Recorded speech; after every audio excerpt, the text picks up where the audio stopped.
Olá pessoal, eu sou o Luiz Moreira, diretor de produtos da Umara e nós estamos aqui no Umara Talks. E hoje nós vamos conversar sobre fertilidade masculina.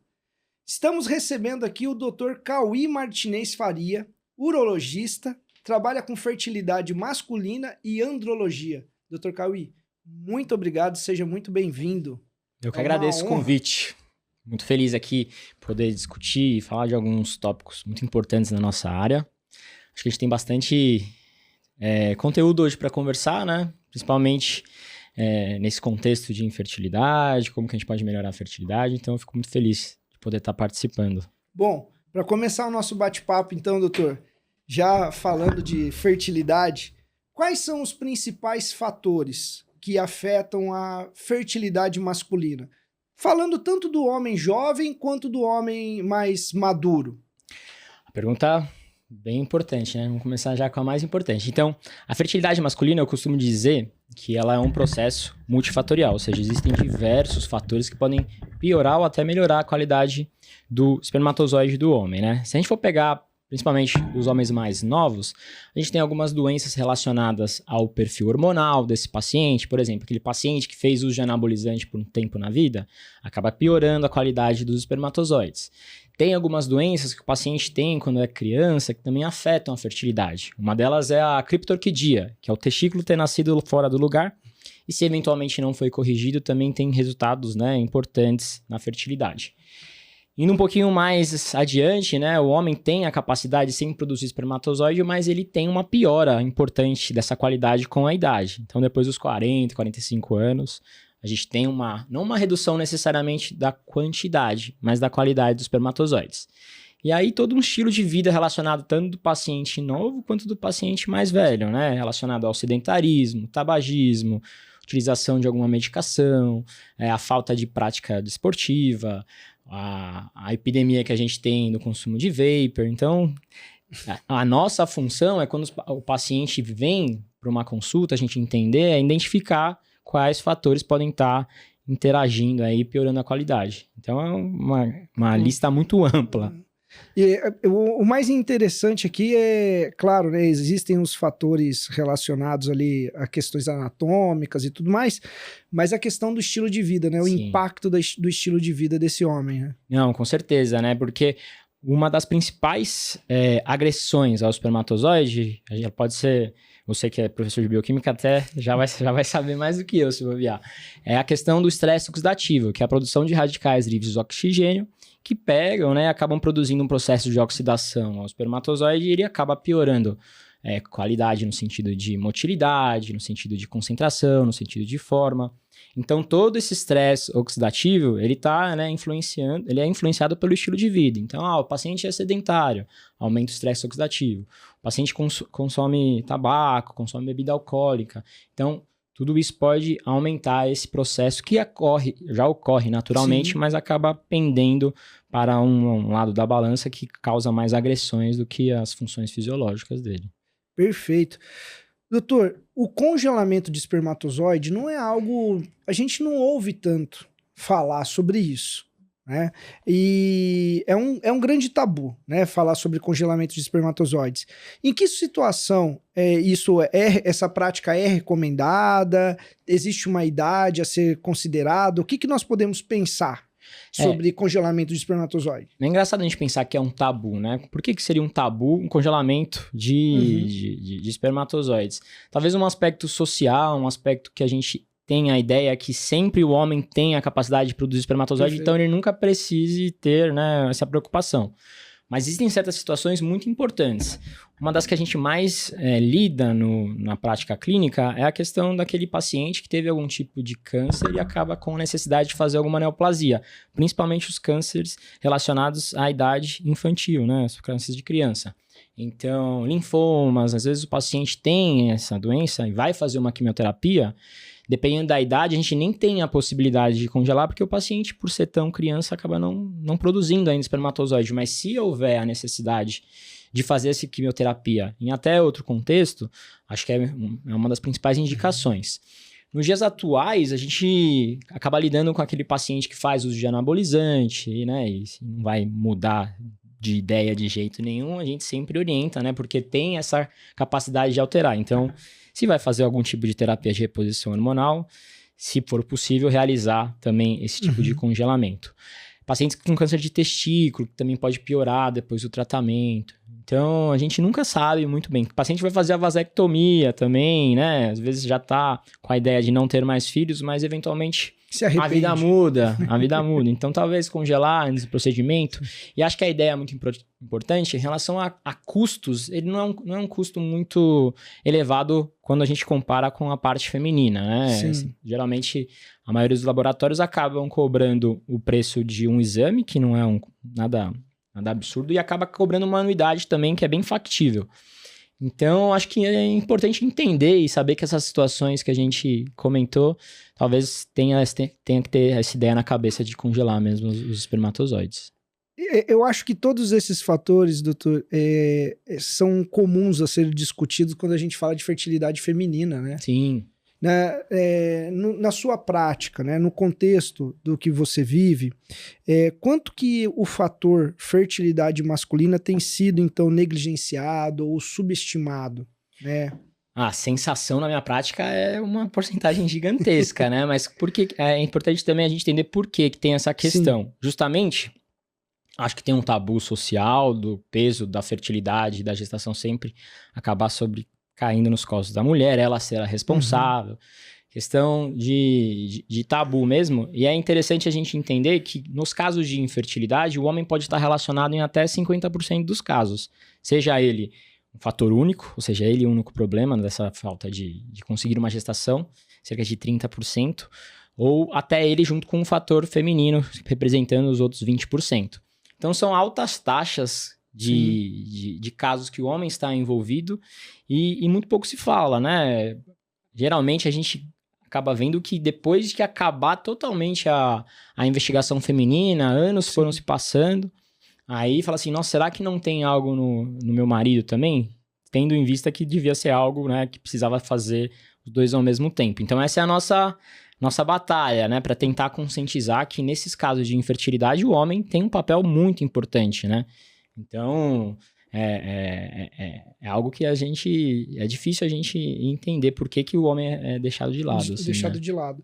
Doutor, a gente sabe que o tabagismo ele vem reduzindo, ano após ano, a gente tem uma redução bem significativa, né, do tabagismo, mas a gente tem aí esse fenômeno, né, dos vapers aí, a gente consegue observar isso muito bem na sociedade, mas na sua prática, dentro do que nós chamamos de fatores de estilo de vida, qual é aquele fator mais comum, o fator que você vê que chega ao consultório mais facilmente, que mais impacta na fertilidade masculina? Em relação ao estilo de vida, o que a gente mais vê é a questão do sobrepeso, o sedentarismo, né? A gente tem que essas questões, além de provocar nesse estresse oxidativo que a gente comentou, o simples fato de você estar acima do peso pode influenciar toda uma gama hormonal e prejudicar a fertilidade, né? O homem tem uma necessidade, às vezes, né, de usar alguma substância, seja para mostrar algum traço tóxico da masculinidade, mas o que todo homem acaba apresentando é essa dificuldade mesmo de se manter no peso ideal. É uma coisa que a gente comenta muito e tá presente muito assim no nosso dia a dia, o peso. Maravilha, muito bom. Então, homens, né? Não é só a mamãe, né? Que tem que se preocupar com peso para a gestação. É muito comum na nossa prática a esposa, depois de anos que ela carregou um peso de não estar conseguindo ter uma gestação, e é algo que às vezes a gente vê, né? A partir do momento, principalmente depois dos 30 anos, a gente vai nas festas, acaba tendo uma epidemia de todo mundo ter filho. Sim. Começa todo mundo ter filho, e aí acaba criando aquela pressão social, e principalmente acaba caindo nos ombros da mulher. E depois de anos dela tendo essa responsabilidade por não estar conseguindo, quando ela descobre que ela não tem nada e realmente é um problema feminino, às vezes algumas pacientes falam assim, nossa, que alívio, porque eu achei que eu era o único problema. Perfeito. Então, a indignação, às vezes, por que não falaram na mesma época que eu estava investigando? Meu marido também fazia os exames. Mas eu sou um cara com pensamento animador em relação a gente tá vendo cada vez mais. Perfeito. Depois, né, tem muitos pacientes chegando, eu tô pensando em ser pai ano que vem, será que eu não consigo já fazer alguns exames, ver como é que tá? Então, o prognóstico é bom, Imagina, alguns anos atrás, vamos falar aí, uma década atrás ou mais, isso não seria nem... Graças a Deus, vários tópicos desse de fertilidade que sempre foram tabu, que agora não parecem mais, né? Era assim, sempre aquele casal que não tá conseguindo, será que tá acontecendo, né? Era difícil falar dessas questões. Muito, muito. Ainda é difícil porque, né, é sempre difícil falar de um assunto que a gente não sabe o que tá acontecendo na vida das outras pessoas.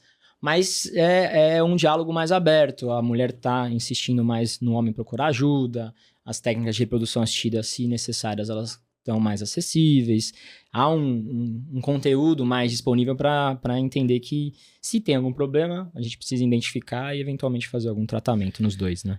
Doutor, ainda olhando para a sociedade, né, para a sociedade atual, né, e a gente olhando para a prática esportiva, ou nem tanto, ou para a cultura do corpo, né, porque a gente teve uma mudança muito significativa, né, do corpo, vamos falar da década de 90, para o corpo hoje que é buscado em 2000... Pelo jovem, pelos... Exato. Homens, né? E aí a gente se depara muito com a questão do uso de esteroides, anabolizantes, ou até mesmo o uso de alguns da testosterona em diversas formas, né? E na sua prática, doutor, o quanto isso realmente impacta? Existe como se fazer uso e minimizar esse impacto? Para aqueles homens que estão nos ouvindo e nunca se preocuparam com isso, e começaram muito jovem e hoje querem, de repente, ser pais, né? Existe como reverter? Não existe? Qual é o cenário, vamos falar assim? É um cenário bem preocupante, porque há realmente uma epidemia do uso de anabolizante, né? Justamente pela pressão social, pela cultura da performance.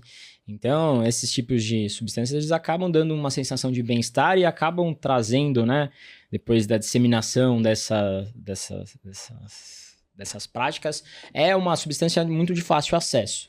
Mas o que a gente vê é que os profissionais que acabam lidando com isso acabam não orientando da melhor maneira. Então, o que acontece? Quando você usa anabolizante, você tem um bloqueio do seu próprio eixo hormonal, nada mais é que a sua própria produção de testosterona e de outros hormônios.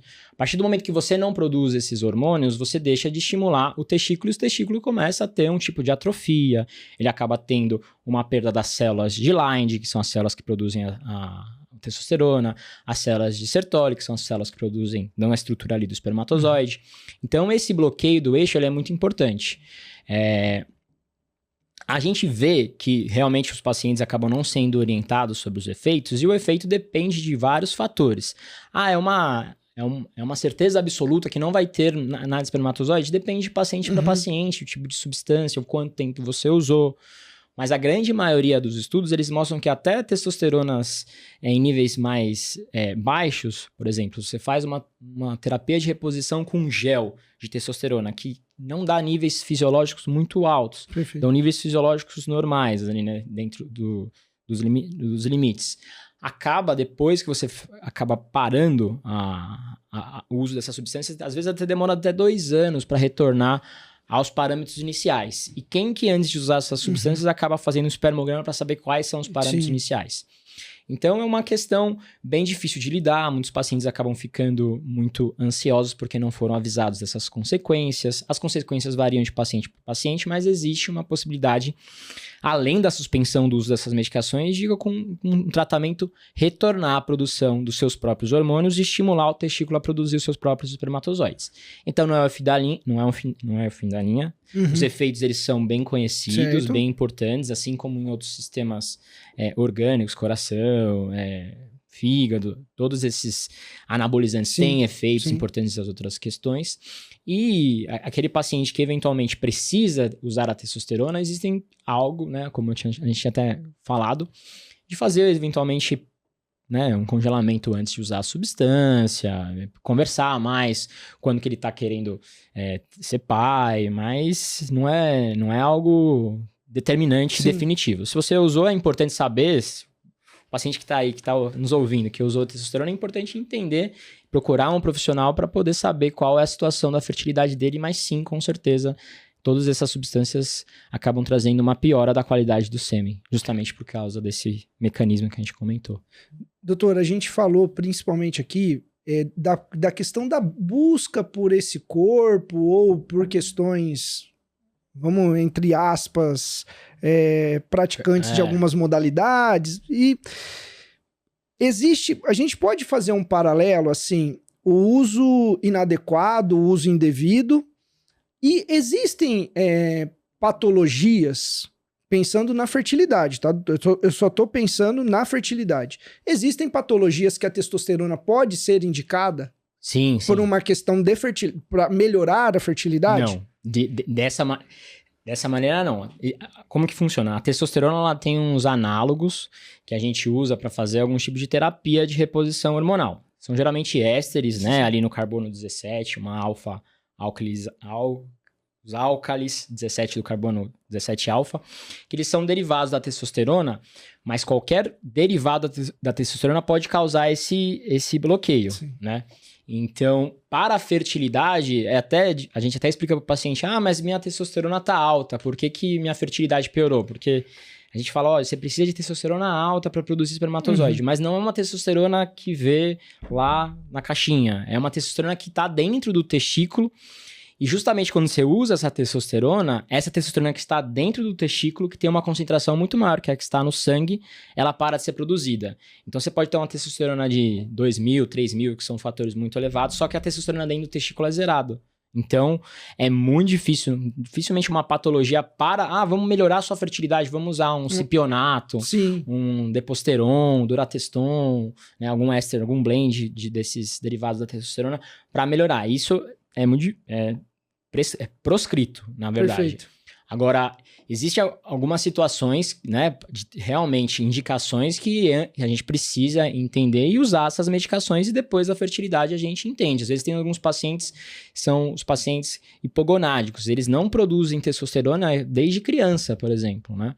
Então, são situações difíceis porque ele precisa de um momento da vida para desenvolver as características primárias, né, masculinas de testosterona, ele não produz, só que aí no futuro a gente tenta, mas sempre entendendo que tem toda essa dificuldade. Mas, vou usar testosterona para usar minha fertilidade? Não, você pode ir lá na academia, puxar um ferro, melhorar, aí você vai aumentar a sua testosterona fisiologicamente, mas com a utilização desses derivados, acredito que não tenha nenhum cenário assim que a gente use eles, né? Perfeito. Existem outros análogos, tem outras medicações que você aumenta a sua própria testosterona, mas são gonadotrofinas, os moduladores dos receptores de estrógeno, né? São vários, mas testosterona, aquela que a galera usa na academia, é proscrito. Perfeito.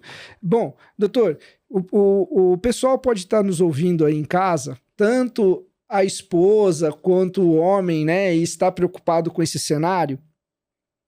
Quais seriam aí os exames que um homem deveria se preocupar?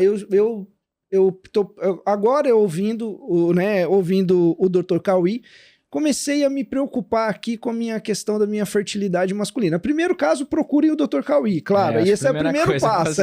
Mas vamos pensar em exames. Tá. Quais seriam os exames que o homem deveria se preocupar em realizar? Não, acho que toda a nossa conversa, né, quando a gente está avaliando a fertilidade do homem, se baseia num exame muito específico, que é um exame chamado espermograma. O espermograma é um exame tão específico que quando o paciente chega para mim, eu sempre oriento e vejo, né, se foi feito num lugar de qualidade. Perfeito. Porque apesar dos laboratórios fazerem esse espermograma, às vezes um laboratório geral não tem a expertise de fazer, analisar ali pra gente, né? Então um espermograma bem feito, com índice de abstinência, um dia de abstinência de 2 a 3 dias, seguindo todo o manual da OMS, ele é fundamental. E esse exame vai falar basicamente, né, se tem espermatozoide ou não tem espermatozoide. A gente pode ir para 2 casos. Se não tem espermatozoide ou tem muito pouco, sempre importante repetir ele depois de um tempo. Perfeito. Né? Mas ele é o exame que acaba norteando a gente nas principais condutas iniciais. Junto com isso, essa avaliação de exames de sangue de perfil hormonal, para a gente ver LH, que é o hormônio que estimula a produzir testosterona, o FSH, o estradiol, a própria testosterona. Então, uma análise de perfil hormonal é bem importante para entender se está tendo alguma disfunção ali nesse paciente que não está produzindo espermatozoide. E junto disso também eu sempre acabo pedindo uma análise mais específica de algum exame de imagem, no caso do ultrassom, que avalia uma das principais patologias de infertilidade masculina, que é a famosa varicocele. Que a varicocele, assim como as pessoas, né, as pessoas com mais idade, acabam tendo algumas varizes nas pernas. A varicocele justamente são as varizes das veias do testículo. E como toda a patologia das varizes acaba tendo um aumento do calibre dessas veias e uma disfunção na hora de drenar o sangue que chega ali no testículo. Então, já é um lugar que produz muito radical livre de oxigênio, é um lugar que tem muita produção de célula. Então, esse resíduo metabólico ele precisa ser drenado, mas por causa dessa doença, acaba não sendo drenado. Então, fica ali um ambiente mais quente, um ambiente mais tóxico, e isso piora bastante a qualidade do sêmen. Ajuda muito ter um exame de imagem, um ultrassom da bolsa testicular, para a gente poder nos guiar assim. Então, de início, são esses 3 exames que a gente considera. Existem exames mais profundos, dependendo do grau de alteração do espermograma. Existe uma análise genética, com cariótipo, contagem de células, de cromossomo de célula. Tem exames mais específicos do próprio espermatozoide, que é a fragmentação do DNA, que fala o quanto ali está íntegro ou não a cadeia do DNA.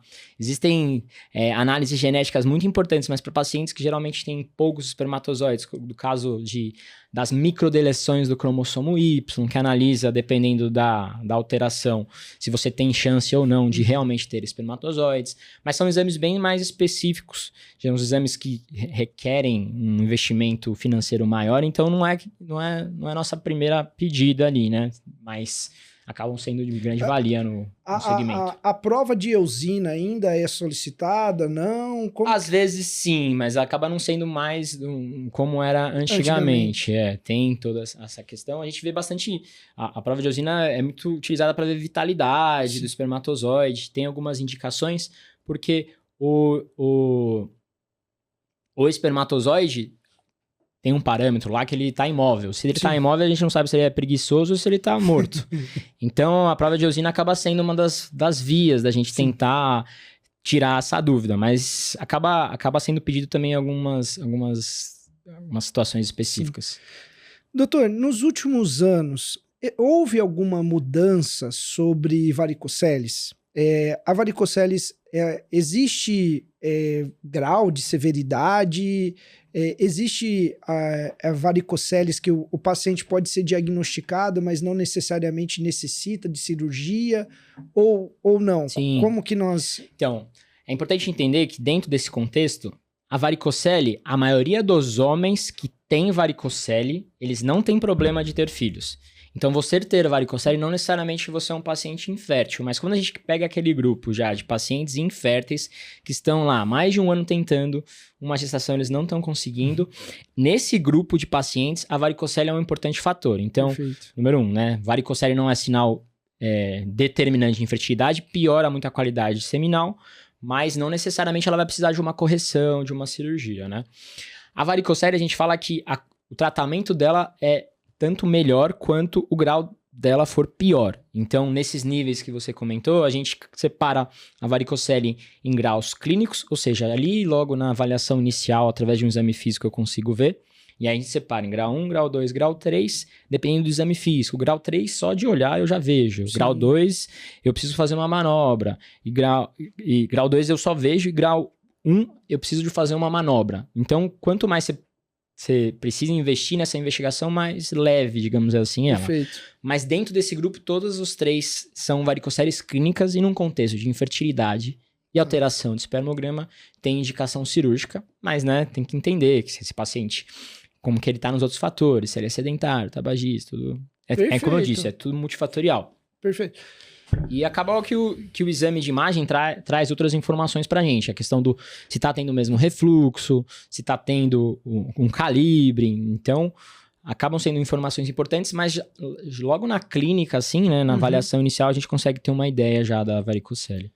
Bom, doutor, acho que ficou muito claro todos esses exames, mas eu gostaria que, se o doutor pudesse se aprofundar ou trazer para nós, né, para onde estamos caminhando.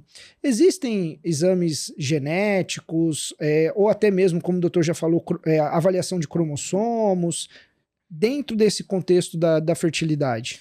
Sim, então acho que os 3 exames mais importantes que a gente tem e novos no nosso ramo, acho que o principal deles é a questão da fragmentação do DNA, porque por muito tempo, muitos homens não tinham nenhuma alteração de exame e não conseguiam ter filhos. Então, eles tinham espermogramas normais e não tinham os resultados. Então, o espermograma básico, ele analisa a concentração, ele analisa a forma, ele analisa a motilidade, mas ele não analisa a qualidade do material genético do espermatozoide, e esse exame de fragmentação de DNA veio para isso. Ele é um exame que a gente tem um kit, acaba utilizando e acaba te dando uma porcentagem de espermatozoides que tem o DNA quebrado. Ou seja, corou no exame, faz uma porcentagem lá, a porcentagem está muito alta, a porcentagem está muito baixa. Então, dentro desse contexto, a gente vai ter que entender o que está causando a alteração, quebrando esse DNA. Varicocele, estilo de vida, aí a gente volta àquela questão. É um exame que é teoricamente recente, né, nas últimas décadas que começou mais a utilizar. É um exame que poucas pessoas acabam pedindo justamente por ser novo, né? Outros fatores importantes em relação a testes genéticos, né? Existem algumas... No cromossomo Y, existem algumas regiões que são relacionadas muito com a fertilidade do homem.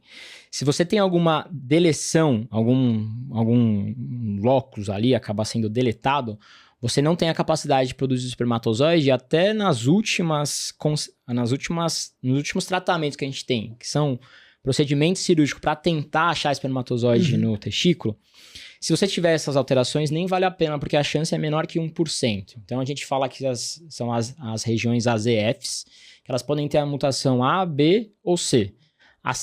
Ter a C é a melhor de todas. Se você tem essa mutação, você tem uma chance de ter espermatozoides ainda no testículo de até 40%. Se você tem as outras deleções, A e B, aí a chance de você ter espermatozoide é mínima, é quase menos, né? B menos 5% e A menos de 1%. Então, nesse contexto, você nem indica essa cirurgia para tentar recaptar, né, recuperar espermatozoide, porque você só vai causar uma agressão e não vai ter respaldo para ter espermatozoide lá. Então, super importante essa avaliação, entender que se você tem uma deleção dessas regiões, você está num subgrupo muito difícil de manejar. Uma outra análise, né, que não é um exame tão recente, mas é um exame que conta bastante pra gente, é o próprio cariótipo, que tem que saber quantas células tem, né, 46, 2 cromossomos sexuais, XY no caso do homem, acaba trazendo.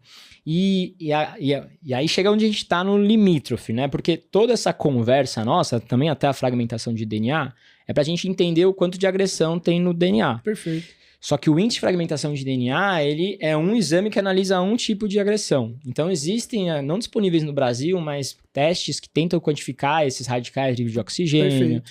Tem testes que tentam analisar se a quebra no DNA é uma quebra simples, é uma quebra dupla. A gente está tentando entender se tem grandes diferenças se a quebra é simples ou é dupla.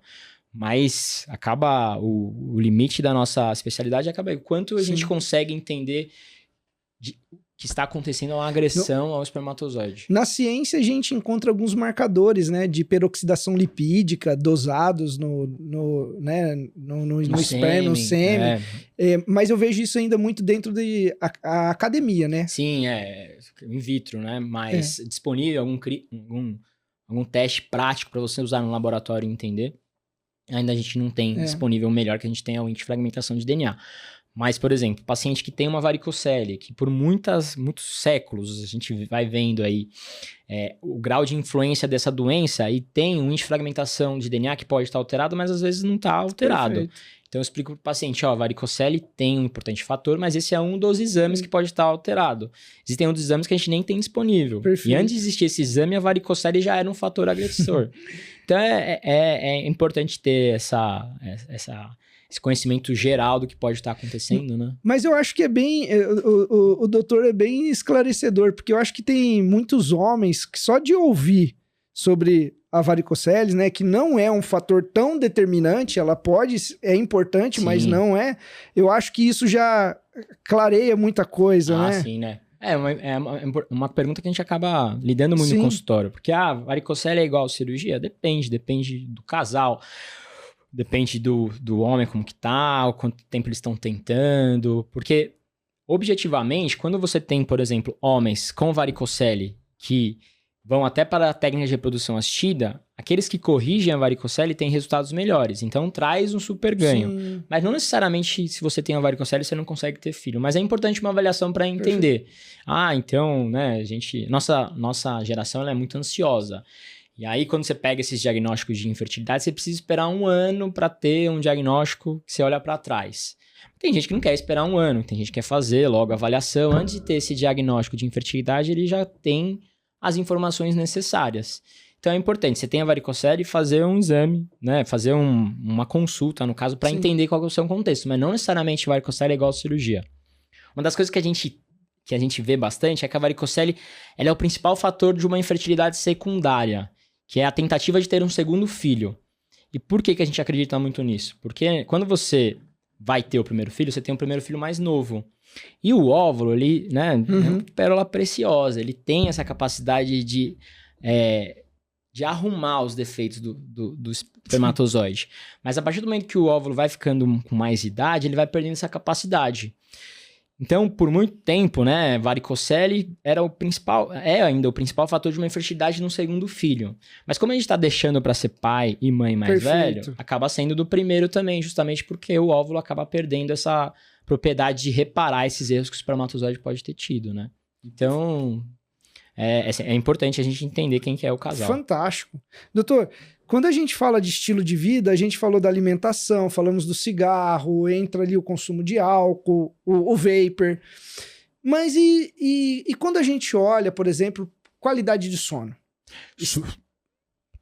Importantíssimo, assim, tá em todas as nossas consultas, a qualidade de sono é muito importante, quantas vezes você acorda à noite, é importante realizar uma higiene do sono, não deixar o celular ali perto para acordar, aquela luz que impacta muito, né, a sua qualidade ali, antes de dormir.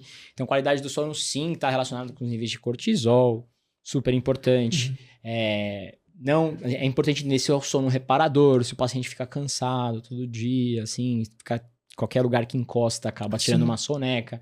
Então, sono também está envolvido nesse processo aí de melhora da qualidade do sêmen. E é uma coisa que ninguém fala, né? A importância do sono. Acho que é bobeira, mas até no risco cardiovascular, o sono tem uma importante função. Na prática de atividade física, o doutor falou aqui, ó, quer aumentar a sua testosterona natural? Vai pra academia, puxa um ferro lá, se exercita. Mas quando a gente olha pro atleta, aquele atleta de alta performance, o cara que, para sobreviver, ele precisa da prática esportiva, então ele é um atleta que se expõe ali a um nível de estresse oxidativo mais elevado. Existe alguma relação do impacto dessa prática de atividade física extenuante, né, ou de alta performance sobre a fertilidade masculina? Então, eu gosto de usar um exemplo, assim, né? Se você vai praticar para um Ironman, que é aquela prática esportiva muito, muito intensa. A grande maioria das informações da nossa área, a gente costuma orientar o paciente em relação ao bom senso. Por quê? Tudo se baseia no fato que o espermatozoide é produzido nos testículos, que acabam sendo órgãos que estão externamente ao corpo, porque ele precisa de uma temperatura melhor. Ele não pode ter uma temperatura intracorpórea, porque senão o espermatozoide acaba não sendo produzido da melhor maneira.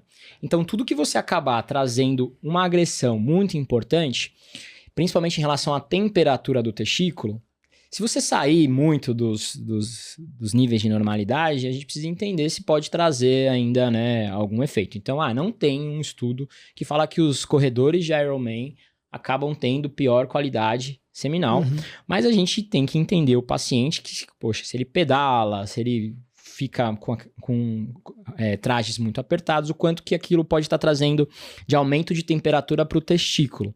E não só nas práticas esportivas. A gente gosta de usar um exemplo que, por exemplo, pacientes que acabam trabalhando com, né, culinária, cozinha. Se você fica o dia inteiro trabalhando ali perto do fogo, na região, você usa trajes muito apertados por muito tempo, tudo que aumenta a temperatura do testículo pode trazer uma influência ali local. Então, dado científico com relação a atividades extenuantes, tudo que foge muito da normalidade, é importante a gente entender. Pegar esse paciente, fazer um espermograma, ver o quanto que pode estar, né, relacionado, mas geralmente esses pacientes são pacientes muito saudáveis também das outras questões. Alimentação, sono, porque isso tudo impacta nesse esporte de alto rendimento. Então, o exercício propriamente dito, é difícil a gente saber o quanto que ele faz, né, de influência nesses casos, mas é importante a gente ter em mente que tudo que é dos extremos, assim, né, assim como o sedentário que não faz nenhum, então, que faz os Ironmans, a gente precisa avaliar para ver como que esse paciente tá. Mas, mensagem número 1, faça exercício físico. Melhor fazer exercício físico do que deixar isso de lado. Maravilha. Doutor, nesse aspecto, né, nesse contexto todo que o senhor acabou expondo aqui para nós de maneira muito clara, né, para a gente entender as alterações, né? Como que a gente... Existe algo sobre a suplementação? Né? Suplementos que realmente possam auxiliar ou ajudar na questão da fertilidade masculina? Sim. Quando a gente vai falar de suplemento, também a gente tem que, né, relembrar essa questão dos radicais livres de oxigênio. Então, todos os suplementos eles atuam como antioxidantes, que justamente nessa balança que está pendendo para um lado dos radicais livres de oxigênio, a gente ter nutrientes importantes para tentar neutralizar essas questões. A maioria dos nutrientes eles estão ali na composição da estrutura do espermatozoide, da membrana, né, da membrana lipoproteica, na questão da cauda, da peça intermediária. Então, além de ter uma plausibilidade biológica muito importante, ela acaba trazendo uma maior proteção ao espermatozoide. E acaba sendo esses suplementos que a gente acaba utilizando, com enzima Q10, zinco, selênio, ômega 3. Então, todos esses nutrientes, eles têm um papel importante e eu costumo falar que eles são adjuvantes, eles ajudam. Não adianta a gente tomar só esses suplementos se você tem toda uma vida sem regras e desregrada. Mas eles acabam fazendo parte também, sem dúvida, dessa melhora na qualidade do sêmen e acaba sendo algo que a gente utiliza bastante. Se a gente for pegar a literatura médica, é muito difícil ter uma meta-análise, uma revisão sistemática com esses componentes, porque cada uma fala uma coisa, justamente porque varia muito a composição, as doses, o tipo de substância. Então, dificilmente a gente vai ter um dado nível de evidência muito sólido. Mas a plausibilidade é tão grande que a gente acaba utilizando bastante, assim. Mas eu digo, né? Não vai ser uma fórmula mágica resolvedora de todos os problemas, mas nesse processo de melhorar a qualidade do sêmen, com certeza a gente utiliza. Eu gosto de estudar muito a questão... Eu sou bioquímico, né, doutor? E eu gosto muito do espermatozoide, que ele tem muita mitocôndria. Não, ele é um corredor, né? É um corredor, né? É um Iron Man ali na sua essência. Precisa tiver muitas barreiras, ele tem muita mitocôndria. E a capacidade do espermatozoide é que ele é uma célula muito sensível. Sim. Então ele tem poucos mecanismos de proteção contra esses radicais livres de oxigênio. Ele tem um citoplasma menor, ele tem uma membrana que é poliinsaturada, então ele acaba sendo uma célula presa fácil para esses radicais livres de oxigênio, né? Então... É necessário a gente cuidar bem deles. Doutor, nessa jornada sua, né, com a urologia, com a andrologia, com a fertilidade masculina, agora é para descontrair mesmo, tá? Quais são os principais mitos? Só o mito doutor, cueca apertada. Pior, eu uso samba canção. Vai ao encontro daquilo que a gente falou, né? Temperatura. A gente não tem nenhum dado científico que compare cueca box, que mostrou o resultado cueca box com cueca normal, né? Mas tudo que você proporcionar um aumento de temperatura é bom a gente não utilizar. Então, esse é um mito importante. O que mais? Deixa eu pensar. Eu tenho um muito bom, mas eu vou esperar você lembrar os seus. Não, depois... fala o seu que eu acabo lembrando. Engravidar. não pode ter ato sexual todos os dias, porque senão enfraquece os espermatozoides, então tem que ser um dia sim, um dia não, tem que ter... Essa é uma pergunta muito frequente, né? Se você conseguir ter todo dia, que é uma coisa difícil, né?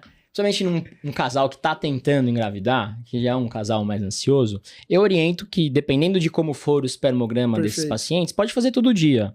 Mas se não conseguir todo dia, no mínimo dia sim, dia não. Por que tem essa questão de todo dia e tudo mais? É porque a concentração pode variar em relação ao nível de abstinência. Mas os estudos têm mostrado que não é uma variação tão grande. Então, mas é melhor dia sim, dia não, é melhor todo dia. Fala assim, faz dia sim, dia não, se você conseguir todo dia, faz todo dia. Importante estar tentando ali na hora, né? Até porque quando a gente vai fazer o espermograma, a gente tem concentrações, às vezes amostras, períodos de abstinências bem curtos trazem amostras boas. Então, sempre teve esse mito de dia sim, dia não. Eu recomendo, no mínimo, dia sim, dia não. Se quiser fazer todo dia, maravilha, vá em frente. Se o casal tiver disponível, né? Se o casal tiver no clima, pode fazer todo dia. Todo dia. É o mais difícil. Mais algum mito?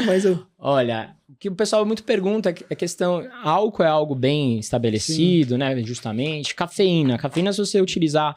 os estudos mostram que você usa grandes doses de café, 6 xícaras de café, de uma concentração mais elevada, pode afetar também qualidade. Então, né, como eu disse, super bom senso.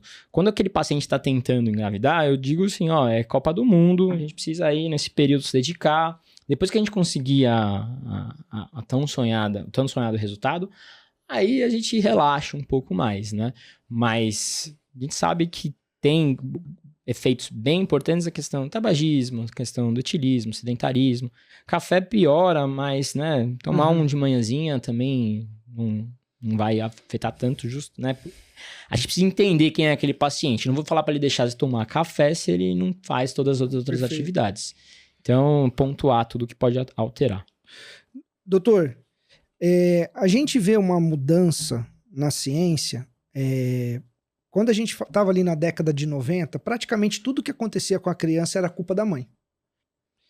Hoje, naquilo que o doutor vem estudando, se aprofundando sobre a saúde masculina, sobre fertilidade, como que o doutor vê hoje esse papel do pai frente a algumas coisas que podem acontecer com o filho?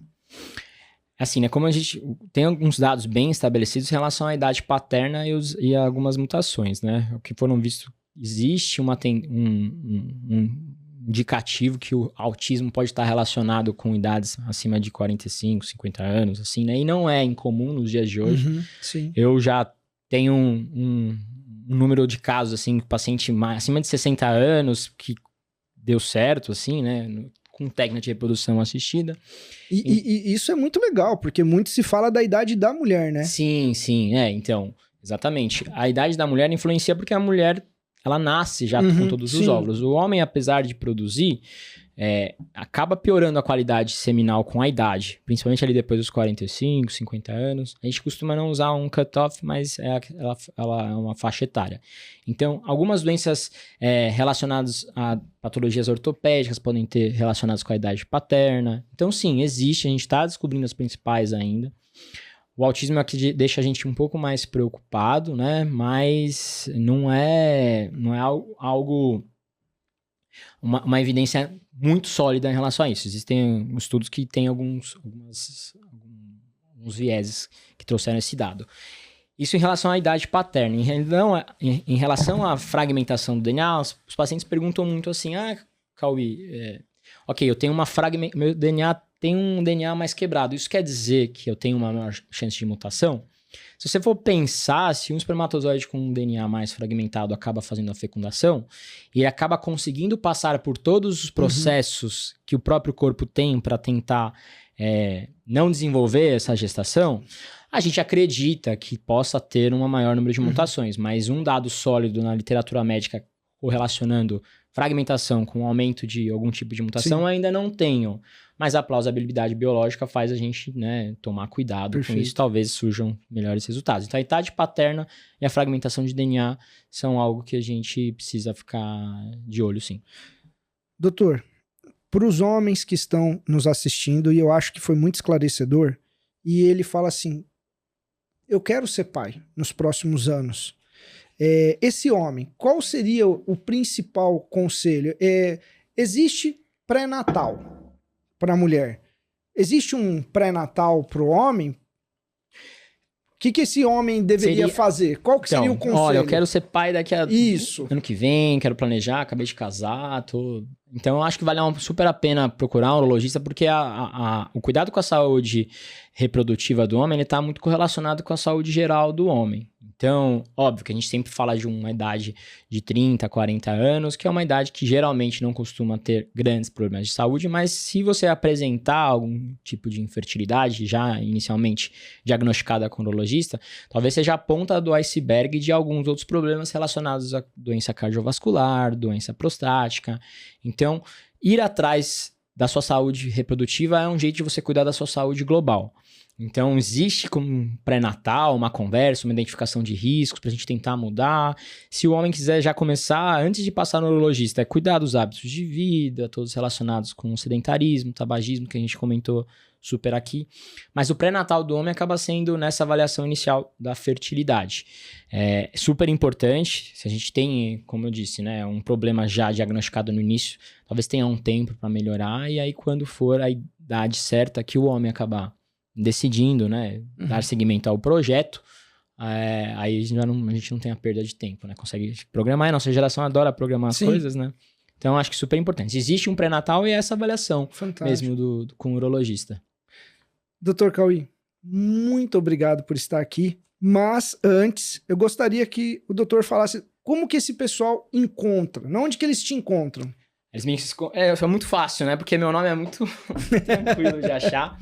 Eu acabo ficando bem disponível nas redes sociais. Vou deixar aqui para vocês os meus contatos. Acabo atendendo em consultório. A gente tem websites. Então, a vantagem de ter um nome diferente assim é que é fácil achar. Então, vou deixar meus contatos aqui para a gente eventualmente, né, conversar e bater esse papo já ali na mesa do consultório. Perfeito. Bom, Dr. Cauí, obrigado. Foi uma honra imensa recebê-lo aqui no Mara Talks. Uma conversa deliciosa. Adoraria. Continuaria aqui conversando por mais tempo. Bom, pessoal, acompanhem nossos episódios do Mara Talks para mais informações e cuidado com seu estilo de vida, o impacto sobre gestação, fertilidade masculina e feminina. Obrigado pelo convite. Um grande abraço a todos. Obrigado. Prazer. Prazer. Obrigado.